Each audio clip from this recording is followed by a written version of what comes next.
സുഖം തന്നെയല്ലേ?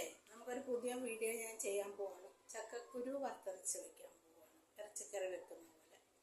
അപ്പോൾ നമുക്ക് വീഡിയോയിലോട്ട് പോകാം. എൻ്റെ മോന് കാലിൽ വയ്യാതെ ഇരിക്കുവാണ്. അവനെ കൊണ്ട് ഒത്തിരി സ്ട്രെയിൻ ചെയ്യിക്കണ്ടല്ലോ എന്ന് വിചാരിച്ചിട്ടാണ്. നമുക്കൊരു വീഡിയോ കാണാം. വേവിച്ച് വെച്ചിരിക്കുവാണ് ചക്കക്കുരു. വട്ട വരിഞ്ഞ് കണ്ടല്ലേ, വട്ട വരിഞ്ഞ് വെച്ച് ചക്കക്കുരു കണ്ടല്ലോ, വട്ട വരിഞ്ഞ് വെച്ചിരിക്കുവാണ്. വട്ട അരിഞ്ഞ് വേവിച്ച് വെച്ചിരിക്കുവാണ്. പിന്നെ അടുത്തത് ഉള്ളി, ചെറിയ ഉള്ളിയും പച്ചമുളകും കൂടി അരിഞ്ഞ് വെച്ചിട്ടുണ്ട്. കുറച്ച് തേങ്ങാക്കൊത്ത് വറുത്തിടാനായിട്ട്. അതിൻ്റെ കൂടെ ഇത്തിരി സവോള, ശകല ഇഞ്ചി വെളുത്തുള്ളി പേസ്റ്റ്, വേപ്പില. പിന്നെ നമുക്ക് ആവശ്യത്തിനനുസരിച്ച് ഇതിൻ്റെ അകത്ത് പുളി ചേർക്കാവുള്ളൂ. തക്കാളി വേണേലും ചേർക്കാം, ഏതാണേലും ഇത് രണ്ടിലും ഓപ്ഷനാണ്. നമുക്കിനി ചട്ടി വയ്ക്കാൻ പോവുകയാണ്.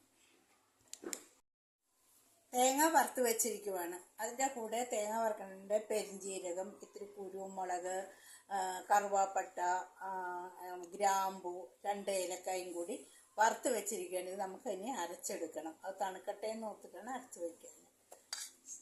ചൂടായി നമ്മൾ എണ്ണ ഒഴിച്ചു കൊടുക്കുവാണ്. വറുത്തരച്ച കറിയാണ്. തേങ്ങ വറുത്തപ്പോഴും നമ്മൾ ശകലം എണ്ണ ഒഴിച്ചാണ് വറുത്തിരിക്കുന്നത്. അതുകൊണ്ട് ഇത് നമ്മൾ കുറച്ച് എണ്ണ ഒഴിച്ചാൽ മതി. ഇതിൻ്റെ അകത്ത് കടുകിടണ്ട. ശകലം വെളുത്തുള്ളിയും ഇഞ്ചി പേസ്റ്റാണ് ചേർക്കുന്നത്. അതും കുറച്ചേ ചേർക്കുന്നില്ല. കാര്യം കടുക് ചേർക്കണ്ട, ഉലുവ ചേർക്കണ്ട. നമ്മൾ തേങ്ങാക്കൊത്തിട്ട് കൊടുക്കുവാണ്. അത് ഒന്ന് തേങ്ങാക്കൊത്തൊന്ന് ഒരു റെഡ് കളറാകണം. സവോള ഇടുവാണ്. സവോളയും ഉണ്ട്, ചെറിയ ഉള്ളിയുണ്ട്. അപ്പോൾ തേങ്ങാക്കൊത്ത് മൂത്ത് വന്നായിരുന്നു. അതിൻ്റെ കൂടെ ഉള്ളി ഇത്ര ഉണ്ടല്ലോ, ഇത് കൂടുതൽ ചക്കക്കുരു ഉള്ളതുകൊണ്ട് ഈ ഉള്ളി, ചെറിയ ഉള്ളി, സവോള ഇട്ടിട്ട് എടുത്തിട്ട് ഉള്ളിയും ഒക്കെ നന്നായിട്ട് വാടി വെട്ടുകൊണ്ട് ഇനി ചക്കക്കുരു വേവിച്ചത് നമ്മൾ ഇട്ടൊഴിക്കുകയാണ്. അതും അങ്ങനെ കിടന്ന് സ്വല്പം അതിൻ്റെ ഉള്ളിയെയും അതെല്ലാം കൂടി ഒന്ന് തിളക്കട്ടെ. അത്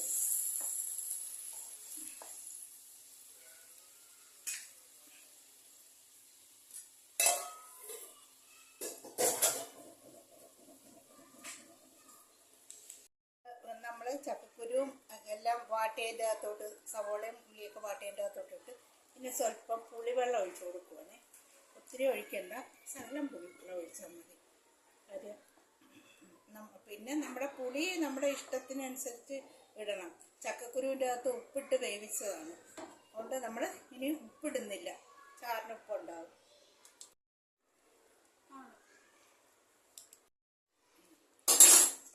ശകലം ഉപ്പ് വേണമെന്ന് ഇത്തിരി ഉപ്പിട്ട് കൊടുത്ത് അരച്ച് വെച്ചിരിക്കുന്ന തേങ്ങയാണ്. വെള്ളം തൊടാതെ അരച്ച് വെച്ചിരിക്കുവാണ്. അത് നമുക്ക് ഇനി ഇത് പുളിയും ഒത്തിരി ഉപ്പും ഇട്ടല്ലോ, അതൊന്ന് തിളച്ചോട്ടെ. അത് കഴിയുമ്പോൾ നമുക്ക് അരച്ച് വെച്ചിരിക്കുന്നത്, വെള്ളം തൊടാതെ തന്നെ അരച്ച് വെച്ചിരിക്കുന്നത്, അതങ്ങോട്ട് ഇടുവാണ്. ഇതിൻ്റെ അകത്തോട്ട് ഇട്ട് വറുത്തരച്ചത് ഇതിൻ്റെ അകത്തോട്ട് ഇട്ട് നന്നായിട്ട് ഇളക്കി കൊടുക്കുവാണ്. ഒത്തിരി ചാറ് വേണ്ട, ഒത്തിരി ചാറായാലും ശരിയാകത്തില്ല.